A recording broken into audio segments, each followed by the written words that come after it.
Hi, I am working my way through a list of YouTube videos that people say are going to make me upset or that they wanted me to talk about, comment on, or whatever. This one is looks like a luthier's channel, and they're talking about scalloped guitars. So I'm not a guitar expert, but I think a lot of you guys know that I do play scalloped guitars and I scallop my own guitars. So I'm always interested when somebody's got something to show like how to do it better, because in the old days I did with files and it was such a pain, and now I use that Dremel contour sander. It's really cool. So hopefully I'm going to see something from a real luthier on how he does it. So that sounds cool. So let's see what we got here. And yeah, sorry the very loud band in the background, but that's just that's the nature of the music business. You take what you can get when you can get it. So here we go. Crimson Guitars. This is a podcast I do. This brush caught on me and wanted to fall off the bench. Okay, I do this basically 5 days a week unless we've got a proper tutorial video going live. So yeah, sorry. So this is Scalloped Fretboards, the pros and cons and how to do it, podcast 92, and that's from Crimson Custom Guitars. And yesterday one of those went up. It was a rather interesting Dan Electro Longhorn guitar Lin from 1958. I was never a fan of Dan Electros. Looking at them in a book, they're not that attractive. But for some reason, Was it just scalloped? the age. Or maybe, I wonder if this is about other stuff too. But It's been around for 50 plus years. And that's a very, very interesting thing to me. Anyhow, that guitar came in, it had an incredibly high nut, or action at the nut, and that needed to be changed. And the frets had been really majorly tarnished. I don't know how in an attic for 20. Go and check that out if you're interested. Okay. In other news, there is no other news. We're going to get straight on with the podcast. If you have a question, go to the Guild, crimsonguitars.com/guild, and join as a free member and post questions in the forums and link to that question. If you want to support us financially, join the Guild as a premium member. That pays for the editor and wages and stuff to help make 5, 8, 9. We make a lot of videos every week now. Wow. Or you can ask in the comments below this video, and I should get back to you, hopefully, if the question is good enough. Or email through to guild@crimsonguitars.com. Today's question is from Derpington on YouTube. He says, what are the pros and cons of scalloping a fretboard, and how would you do it? Yes, how would you do it? I love watching professionals do this because, man, like I say, I actually scalloped 2 guitars for George Lynch way back in the day with files, and man, it just didn't turn out as beautiful as I'd like. I didn't have much tools or any money. I just filed them until they were scalloped. And my last one I did with files was my first 7-string. Actually, it was a Rondo Music $180 7-string, and it has one of those $20 or whatever Chinese Floyds on, I guess. But that's still working fine. Everybody says those things are really bad, but this one's actually pretty good. So anyway, that was my last one I filed. Ever since then, it's been using the Dremel contour sander. I've seen pros do it with files, and then they hit it with the regular rotary Dremel and just make it beautiful. Like, I had a guy work on one of my guitars. He took my scallop job and then polished it up. It was beautiful. And he used a Dremel. Okay, the pros of scalloping your fretboard. A lot of you won't realize that when you play, the balls of your fingers, your fingertips, the balls of your fingers, they have a name, and it is your fingertip. If you have smaller frets or low frets, your fingertips actually touch the fretboard. And this brings in an element of friction to your playing. Now, if you have a really highly polished, close-grained fretboard like an ebony or something like that, you're all good and you probably won't feel it. If you've got wenge, I'm going to continue calling it wenge no matter what I said last week. People get annoyed that I don't call it wenge, but it just feels wrong to me, so meh.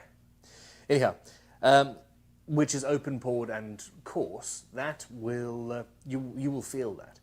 So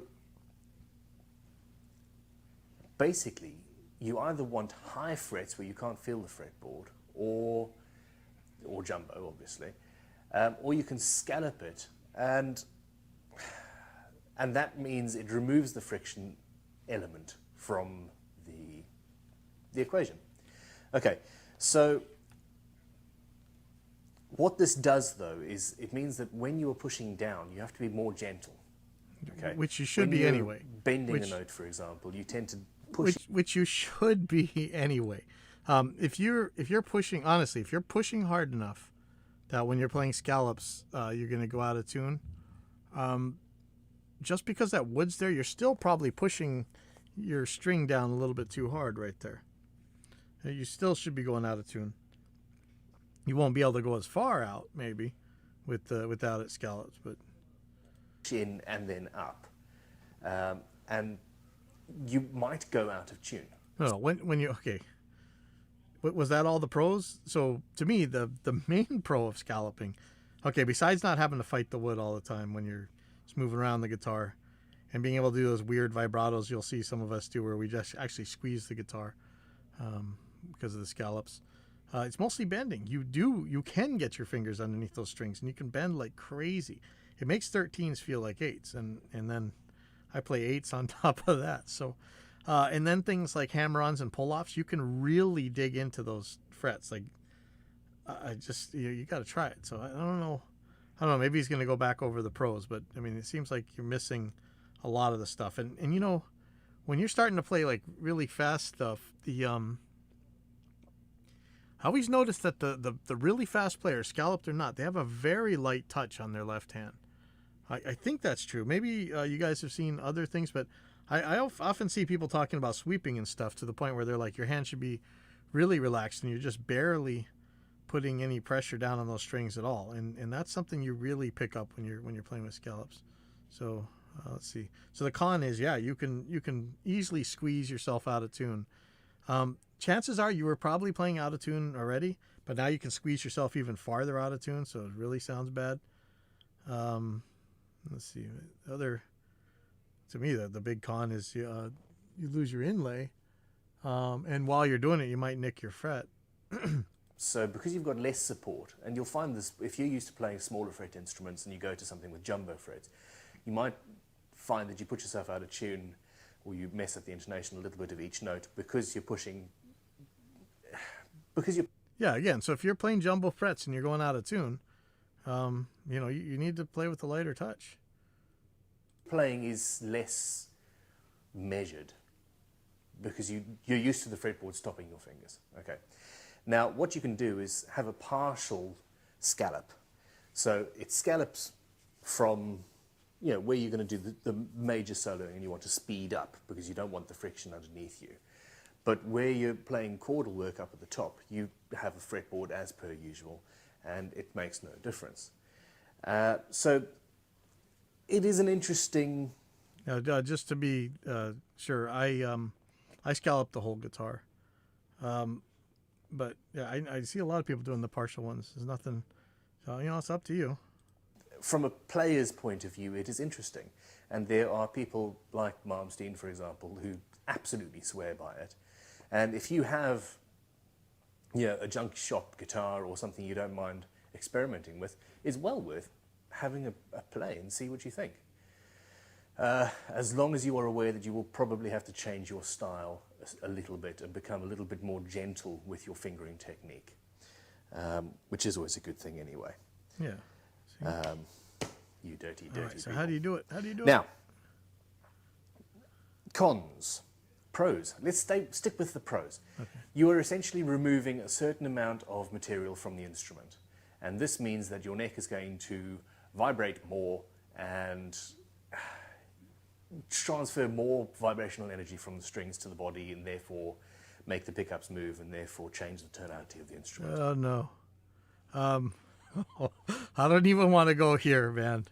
I guarantee you that you can scallop and not scallop a guitar and play some open strings and ABX test them, and I guarantee you're not going to be able to tell which one was scalloped and which one wasn't. I mean, oh man, we're getting into the tonewood stuff. No. I mean, there is less mass on that neck. It's not out of the realm of possibility that whatever the mass effect of a guitar, you're changing it because you're removing some mass, but I don't think it's going to make any difference in your tone. We'll see. If it works the way I currently think it works. And obviously, if you're watching this, you know that tone. Grr. Now, it also means that your tuning stability might well be affected. The neck will become a little bit more flexible. And yeah, I wonder about that because some of these necks are pretty thin, right? I always wonder about that. Like I'm not taking out a lot, and it's only the fretboard, which isn't that significant a part of the neck. I don't know if it's like 1/8 of the thickness or whatever, but it's some of it. So yeah, I always wonder, are you weakening it a little bit? But I don't know. I've never actually seen it get weaker. One time I scalloped all the way to the truss rod, though. That was bad. Did we pay you? What was that? Did we pay you? Not yet. Last time you were already sitting on some credit, so. Fucking, now we got more credits. Thank you, sir. All right. Have a good night. Yeah. All right. So anyway, I'm not sure. You might weaken it a little bit. I don't think it's going to hurt much. And if you take too much off, or if the neck is particularly thin to start with, or not a very good wood, you might have tuning stability issues. But you will have a slightly louder, slightly warmer, slightly better sounding guitar. It will make a difference. Now, the con... Oh, man, I know this is not what this is about, but that is a very bold claim. Is it really? Is it really going to make a big difference that you're going to hear? Are everything I just said. It might have an issues with tuning stability, etc., etc., etc. Plus, it's not that easy to do well, yes, really. Thank you. The main issue That's why is I'm the watching your inlays. video. Now, you take your neck, get yourself a round rasp or file or a bastard cut file, something like that, or possibly a half round file, depending on how, or a rasp. You can see this beastie. A rat's tail rasp, flat on one side, round on the other. Oh. And it is as simple as putting your file in between the frets and going over in between them until you have removed the material. I don't go right up to a fret. I leave a ledge of 0.5 millimeter or 1 millimeter, depending on which fret we're at. Yep. And I've only done this 3 or 4 times. It's not something that I get asked to do all that often. Yeah. Now, you don't really need to take more than a millimeter and a half maybe, in order to remove the fretboard from the equation of your fingers. Interesting claim. Let me get one of the guitars. If you, especially up at the top frets, if you can push a string in between the frets 2 millimeters down, then you've got really strong fingers, basically. So just remove just enough so that it's going to be out of the equation. Don't take too much off. I'll rewind that. I'm going to check where I am on mine. I'm taking a relief gauge card, and I'm taking a look at just how far down I've scalloped mine.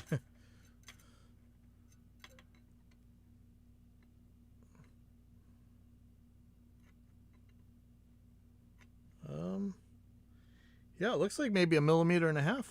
It's not that much. I mean, to me, I just scallop it until your finger can't feel the wood. That's how deep I go. Let me rewind this a little bit. Going to be out really strong fingers, basically. 2 millimeters down. If you can push a string in between the frets 2 millimeters down, then you've got really strong fingers, basically. So just remove just enough so that it's going to be out of the equation. Don't take too much off. And then it's just sandpaper. It really is very, very simple. wrap the sandpaper around your finger or a little dowel or something like that, and go through the grits, 180, 240, 320, and sand it down, put a bit of oil.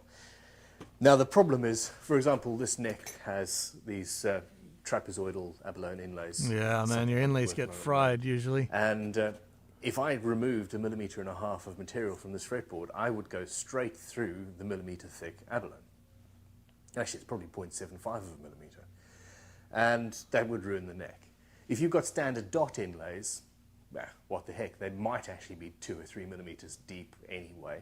If not, you can go to any number of luthier supply houses and just replace them, drill a hole, put a new inlay in, and you're sorted. Is that how you guys do it? You just Or drill remove a, them you drill a entirely. hole? That's the only real caveat. It's pretty basic. So, thank you very much for watching. If you have a question for the show, please don't forget to ask in the places I mentioned earlier. Check out crimsonguitars.com. Go and spend all of your money in our shop because I was hoping to see more because of we make awesome guitar building tools. And I don't know how all he that did jazz. And in fact, pick up surrounds and control. Welcome to Crimson Guitars. Welcome. Maybe he does more. Hold on. How do you search? Search in his channel. Search. Scallop.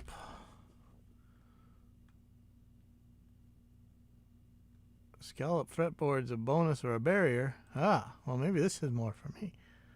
Okay. Welcome to Crimson Guitars and welcome to podcast 157. I'm Ben Crow and Christopher Owen. we are luthiers at Crimson Guitars and we're here to help. Now, to start off with a little bit of news, we're trying out various different formats, positions of cameras and rooms.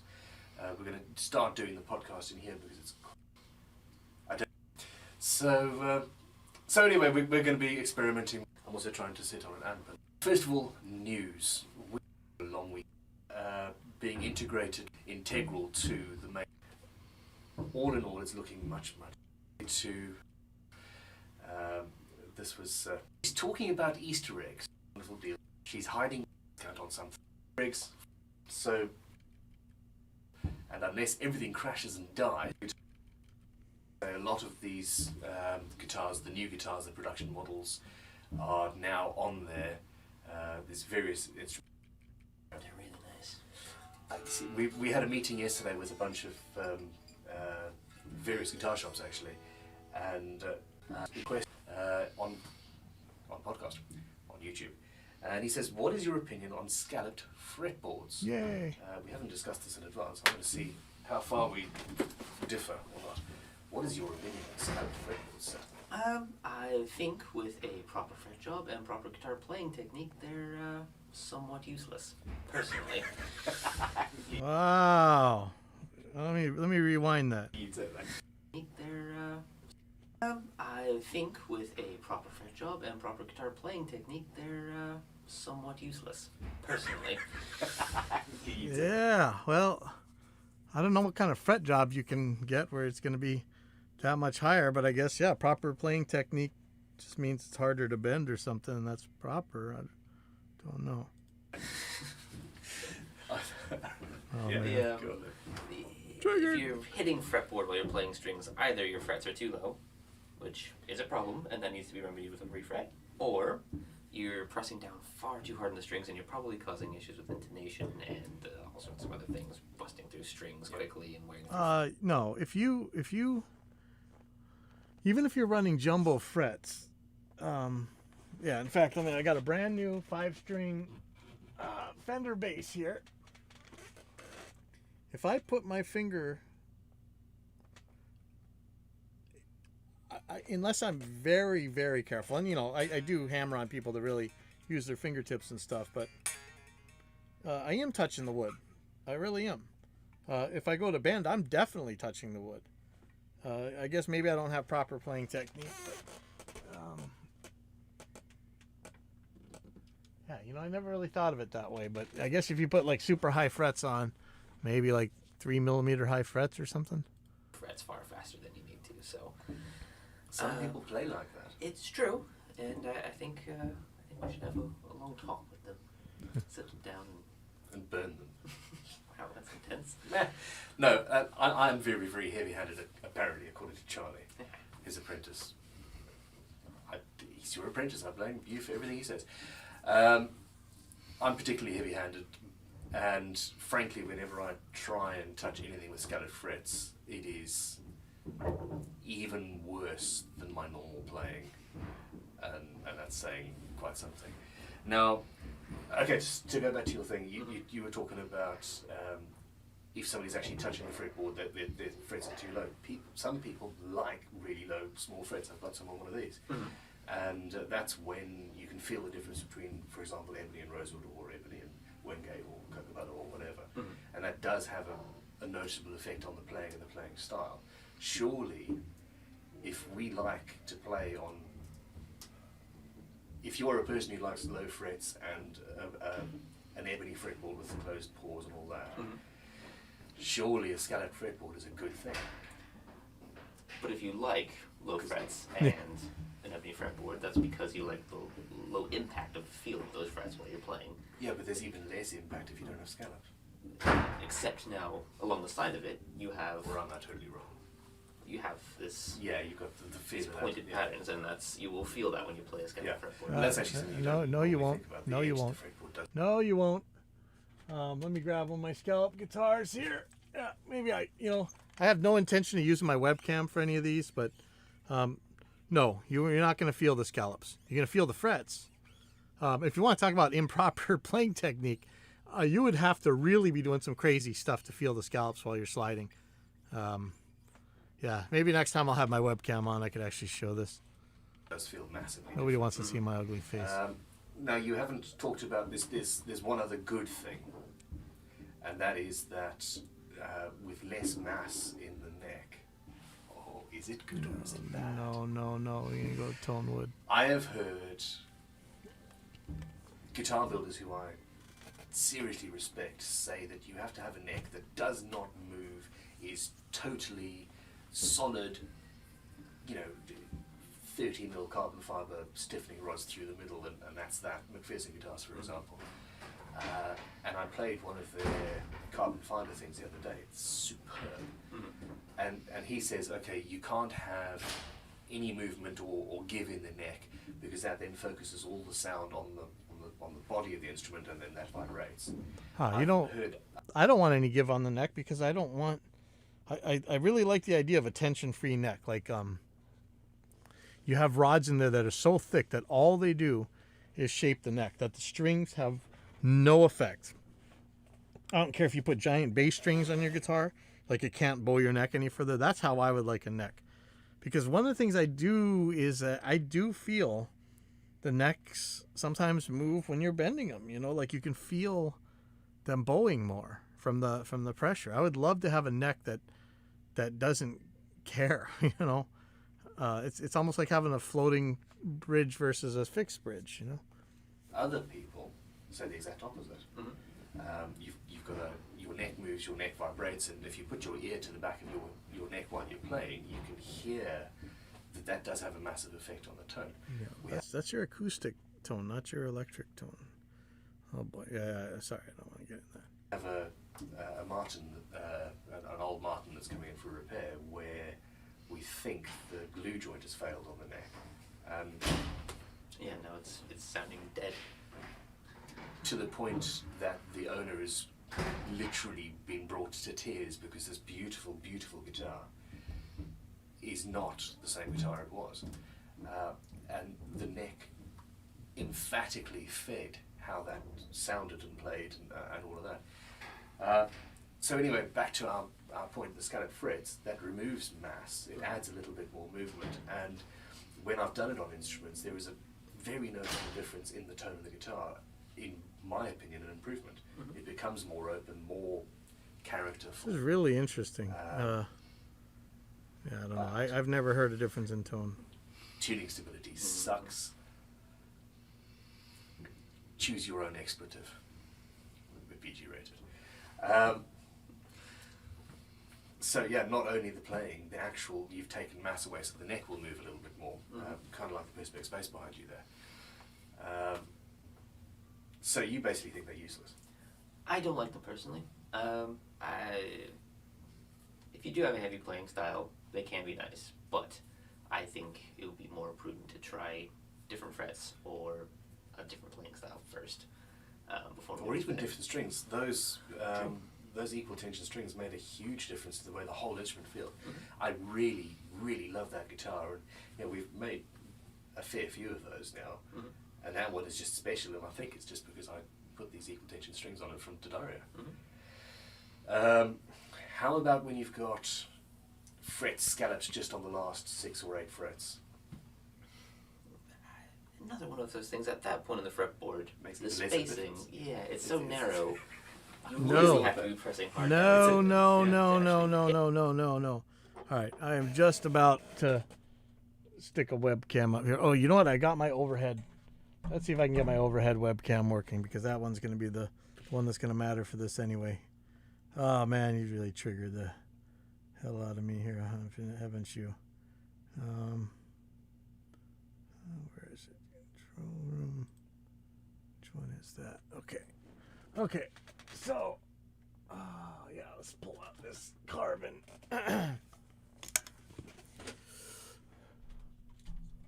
So, I'm gonna put.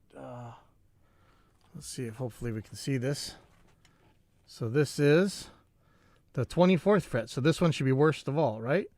Look at that. I don't know if you can see, but had this not been scalloped, I can still touch that wood. Look where my finger is. Oh man, this is really hard to do.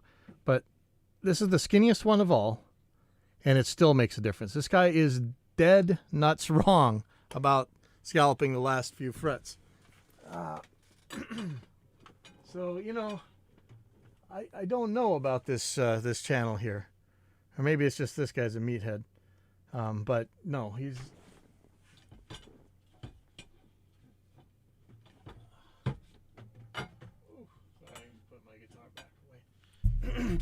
He is dead nuts wrong on that. Wrong. Dr. Cox, the wrong song, wrong. Hit fretboard. There are people that do, and there are people that play incredibly well and do this. You've got, Yngwie sorts of players, and Yeah, but that's further down the fretboard where it would make a difference. I honestly think that it would make zero difference whatsoever. You can't in between the top frets. You're wrong. You are wrong. You are so wrong. You couldn't be more wrong. I could pull out my 29-inch scale guitar, and then you'd be extra duper wrong. But even at the 24 3/4 scale guitars with 24 frets, the 24th fret, it still makes a very big difference to touching the wood or not. You're not going to do it. You're wrong. I think it's an affectation, basically. Then you're wrong. So the consensus is, it can improve the sound of your guitar. It can ruin the intonation, just because you have to be so gentle when you're playing a guitar with scalloped frets. there's no stop. You have the ability to bend your note completely out of pitch just with playing tension. And that's a good thing and a bad thing. Some people like the fact that you can do that. Yeah. And it's part of their style. But I'm not a particularly good guitarist. Hell, I'm not even a guitarist. I'm a luthier. But yeah, I'm still playing the same licks that I was playing when I was 17 and learning. All right, I don't have to think about those. When I'm playing on a scalloped instrument, you have to think about your fingers all the time. There's, am I in tune? Am I in tune? Am I in tune? Am I in tune? That gets boring very, very quickly. Well, you learn how to play it. So, well, basically, we're in agreement, yeah, pretty much. There are people who can make it work. There are people who can make the Fernandez Sustainer work. There are people who can use a Bixby for anything other than the sexiness of how it looks. But our job is, would you not agree, to make life easier for a musician? Why? Yeah, remove as many barriers between them and creation as possible. Yeah, exactly. I couldn't have said it better myself. Thank you very much for watching. Please do not forget to check out the new site on Friday. So you know what? I would, if you're a scallop player, or honestly, I'm kind of scared by what these guys think. I don't know that I would take them my guitar. I just wanted to see how the pros actually did the scalloping, but I guess I'm out of luck on that one.